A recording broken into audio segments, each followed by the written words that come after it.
ঈদের বন্ধটা আমরা কিভাবে কাজে লাগাবো? তোমরা অনেকে হয়তো যেখানে আছো সেখানেই থাকবে, অনেকে হয়তো বাড়িতে যাবে বা মুভ করবে। এরকম অনেক কিছু অনেকের প্ল্যান থাকতে পারে। বাট একটু চিন্তা করে দেখো যে এই সময়টা তুমি কিভাবে কাটালে তোমার জন্য মোস্ট ইফেক্টিভ হবে। এখন তোমার জন্য কোনো রিস্কি ডিসিশন নেওয়া কিন্তু ঠিক হবে না।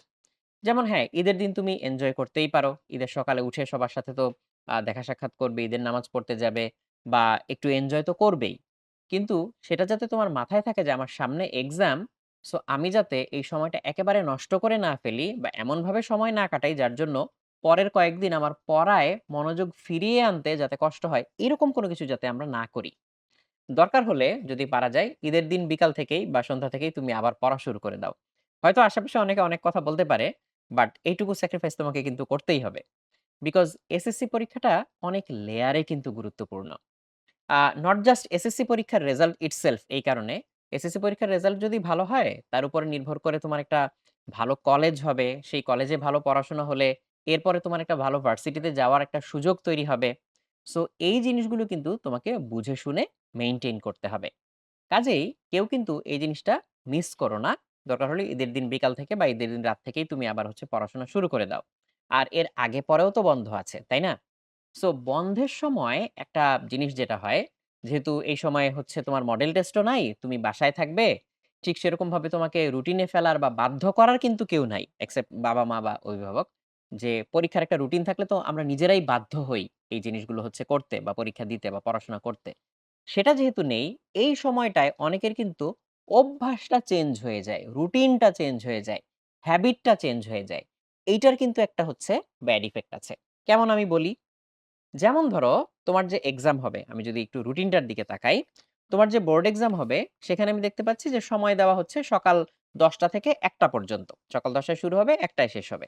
সো এই যে এই সময়টা তুমি রেগুলার এখন কিভাবে কাটাচ্ছ, তার কিন্তু ইফেক্ট থেকে যায়। যদি এমন হয় যে পরীক্ষার আগ পর্যন্ত তোমার রুটিনটাই যদি এমন হয় যে আমি ঘুম থেকেই উঠবো হচ্ছে সকাল ১০টায়, তাহলে উঠে ধাতস্থ হতে বা পড়াশোনা শুরু করতে বা হচ্ছে আরো আদার্স প্রিপারেশন নিয়ে হাত মুখ ধুয়ে টুয়ে সবকিছু ফ্রেশ হয়ে পড়াশোনা শুরু করতে হয়তো তোমার ব্রেইন অ্যাকচুয়ালি অ্যাক্টিভ হতে হতে হয়তো ১১টা ১২টা বেজে যায়। মেবি আমি কথার কথা বললাম আরকি। তুমি যদি এইটা চালিয়ে যাও, হঠাৎ করে প্রতিদিন সকাল ১০টায় পরীক্ষা দেয়া কিন্তু তোমার জন্য কঠিন হয়ে যাবে। কাজেই এই কয়দিন তোমার পরীক্ষা না থাকলেও তুমি রুটিন করে এই যে সকাল ১০টা থেকে ১টা পর্যন্ত এই টাইমটা তুমি দরকার হলে তোমার পড়ার টেবিলে জোর করে বসে থাকবে। চিন্তা করবে যে হ্যাঁ, এই সময় আমার পরীক্ষা হচ্ছে বা আমি পরীক্ষা দিব। এই মাইন্ডসেটটা বারবারই নিয়ে আসবে। কাজেই যখন তুমি পরীক্ষা দিবে, তখন তোমার ব্রেইন আগে থেকে রেডি, সে আগে থেকে এট হোম ফিল করবে, অ্যাকাস্টমড টু ফিল করবে। সো তখন কিন্তু তার সমস্যা হবে না পরীক্ষায় গিয়ে খাপ খাইয়ে নিতে। সো এই বিষয়টা খুবই গুরুত্বপূর্ণ যে পরীক্ষার আগ পর্যন্ত তুমি যে পরীক্ষার যে টাইমটা দেওয়া ১০টা থেকে ১টা পর্যন্ত, এই টাইমটা তুমি খুব সুন্দর করে সিনসিয়ারলি মেইনটেইন করবে। সো ছুটির মধ্যে তুমি তোমার কোয়েশ্চেন ব্যাংক যেগুলো আছে সেগুলো রিভিশন দিবে। তোমার এক্সামে তুমি যে ভুলগুলো করেছিলে সেগুলো দেখবে। তোমার যে দুর্বলতার জায়গাগুলো আছে সেগুলো বারবার হচ্ছে রিভিশন দিবে। দিয়ে তুমি হচ্ছে এই ছুটির টাইমটাকে সুন্দরভাবে কাজে লাগাবে। সো অনেকের অনেক রকম গ্যাপ থাকতে পারে। সেই গ্যাপ ফুলফিল করার জন্য এটা খুব ভালো একটা সময়। যেহেতু একটা চাঙ্ক অফ টাইম তুমি এট এ স্ট্রেচ পেয়ে যাচ্ছ। যে এখন এভরি আদার ডে তোমাকে মডেল টেস্ট দিতে হচ্ছে না। সো একটা লম্বা একটা সময় তুমি এট এ স্ট্রেচ পাচ্ছ। এটা এনালাইসিস করার জন্য, পাস্ট মিস্টেক গুলা রিফ্লেক্ট করার জন্য এবং সেইটাকে মিটিগেট করে তোমার প্রিপারেশনটা সুন্দর করার জন্য। সো ছুটিটাকে ভালো করে কাজে লাগাও।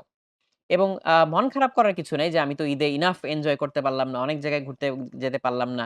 মন খারাপ করার দরকার নাই। তোমার যদি পরীক্ষার রেজাল্ট ভালো হয়, সো তখন কিন্তু তোমার পরের ঈদটা আরো অনেক খুশিতে কাটবে যে হ্যাঁ, আমি রেজাল্টও ভালো করেছি। এখন আমি ঈদে এনজয়ও করতে পারছি। তাই না?